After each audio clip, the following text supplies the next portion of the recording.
সম্মানীয় দর্শক, ব্যাংকে থাকা বেনামি টাকা এবার গ্রাহকরা পাবেন, জানিয়ে দিল আরবিআই অর্থাৎ রিজার্ভ ব্যাংক অফ ইন্ডিয়া।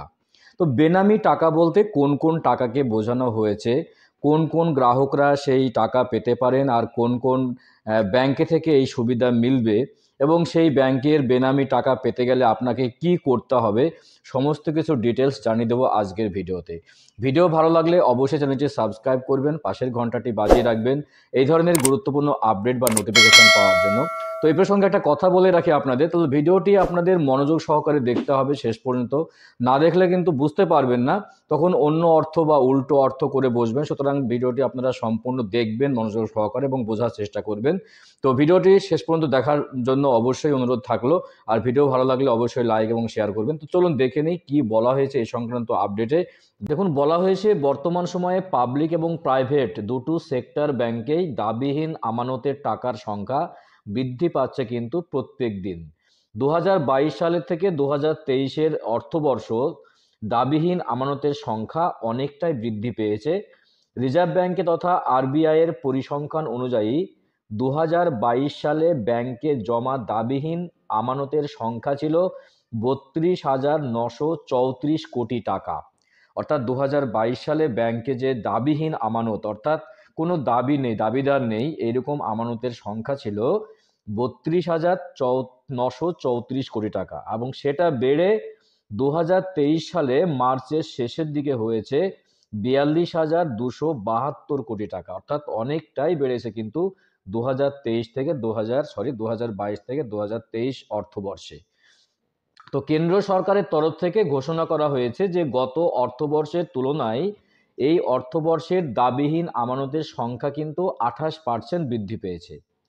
2023 সালের মার্চের পরিসংখ্যান অনুসারে ব্যাংকে দাবিহীন জমা থাকা আমানতের পরিমাণ হলো 42,270 কোটি টাকা। 19শে ডিসেম্বর সংসদের অধিবেশনে কেন্দ্র সরকারের তরফ থেকে এক বিবৃতি দিয়ে জানানো হয়েছে।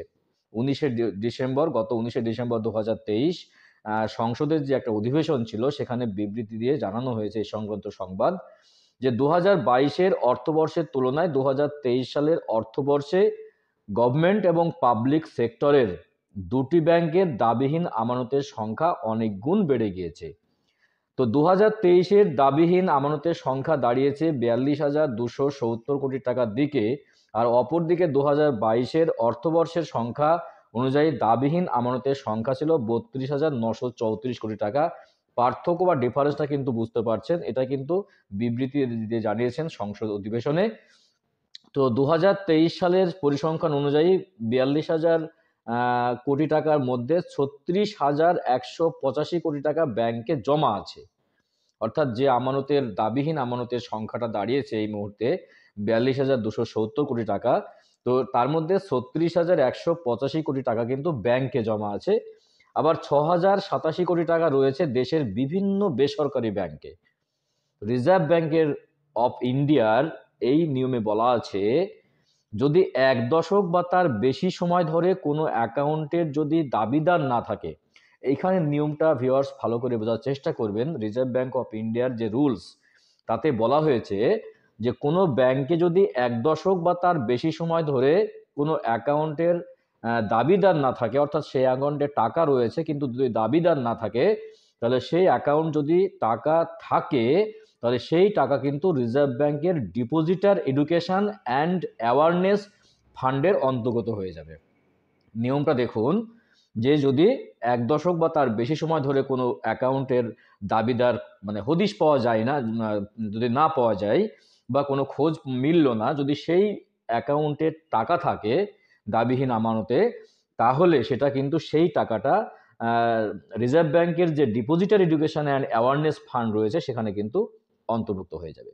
এই বিষয়ে অর্থ প্রতিমন্ত্রী ভগবত কে করাত জানান যে রিজার্ভ ব্যাংক অফ ইন্ডিয়ার দিনে দিনে সংখ্যা বৃদ্ধি পাওয়ার বিষয়টি গুরুত্ব সহকারে দেখা হচ্ছে এবং সমস্ত ব্যাংকে ইতিমধ্যে নির্দেশ দেওয়া হয়েছে যে তাদের আন্ডারে যে অ্যাকাউন্টগুলির কোনো দাবিদার নেই, সেই অ্যাকাউন্টগুলির একটি তালিকা ব্যাংকের ওয়েবসাইটে প্রকাশ করতে হবে। এবং বলা হয়েছে পরিষ্কার ওখানে যে যে সমস্ত দাবিদার অ্যাকাউন্টের এখন পর্যন্ত হদিশ পাওয়া যাচ্ছে না, তাহলে সেই অ্যাকাউন্টের দাবিহীন যে অ্যাকাউন্ট হোল্ডার রয়েছে তাদের একটা তালিকা কিন্তু ওয়েবসাইটে প্রকাশ করতে হবে, যাতে জনগণ সবাই দেখতে পারে।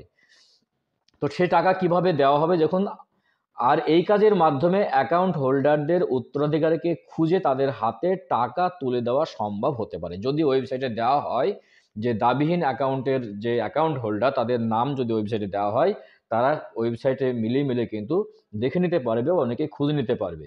তো শুধুমাত্র ব্যাংকের গ্রাহকদের নমিনি খুঁজে তাদের হাতে টাকা তুলে দেওয়া হবে, সকলে কিন্তু এই টাকা পাবেন না। অর্থাৎ যারা কিন্তু নমিনি ছিলেন, এবং এইখানে বুঝতে হবে ভিডিওটা আপনাদের, আমি প্রথমে বলেছিলাম যে ভিডিওটি শেষ পর্যন্ত দেখবেন, না হলে কিন্তু বুঝতে পারবেন না। হয়তো সকলেই ভাববেন যে আমাদের টাকা দেওয়া হবে বা সমস্ত গ্রাহককে টাকা দেওয়া হবে, এটা কিন্তু নয়।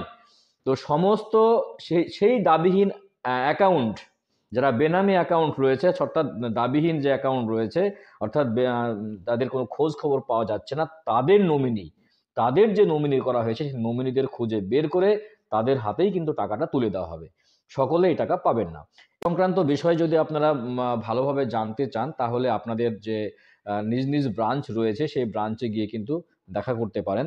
যদি এরকম কোনো খোঁজ খবর থাকে যে দাবিহীন অ্যাকাউন্ট যারা হোল্ডার রয়েছে, অর্থাৎ কোনো খোঁজ খবর মিলছে না, যদি তার নমিনি বেঁচে থাকে বা নমিনি থাকে, তাহলে কিন্তু তাদের হাতে কিন্তু টাকা তুলে দেওয়া হবে বলে পরিষ্কার জানানো হয়েছে। আপনারা খোঁজ খবর রাখেন যে কোন ব্যাংকের অ্যাকাউন্ট রয়েছে, সেই ব্রাঞ্চে গিয়ে আপনারা যোগাযোগ করুন, তাহলে কিন্তু আপনারা এই দাবিহীন অ্যাকাউন্টের কিন্তু অবশ্যই হদিশ পেতে পারেন। দেখুন, এখন জানিয়ে দেব যে কোন কোন ব্যাংক থেকে আপনারা টাকাগুলো পেতে পারেন, অর্থাৎ কোন কোন ব্যাংকে এই সুবিধা দিচ্ছে। স্টেট ব্যাংক অফ ইন্ডিয়া অর্থাৎ SBI, Punjab national bank PNB, central bank of India, city bank, Dhanlaxmi bank limited, south Indian bank limited এবং ডিবিএস ব্যাংক ইন্ডিয়া লিমিটেড, এই সমস্ত ব্যাংকে কিন্তু সুবিধাগুলো পাওয়া যাবে।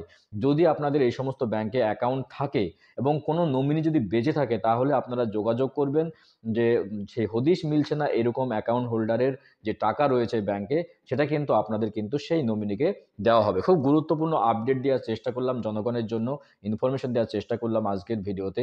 যদি ভিডিওটি ভালো লাগে অবশ্যই চ্যানেলটি সাবস্ক্রাইব করবেন এবং বেশি বেশি করে লাইক এবং শেয়ার করবেন সকলকে জানানোর জন্য। দেখা হচ্ছে নেক্সট ভিডিওতে এই ধরনের গুরুত্বপূর্ণ আপডেট নিয়ে। ভালো থাকবেন, সুস্থ থাকবেন। অসংখ্য ধন্যবাদ।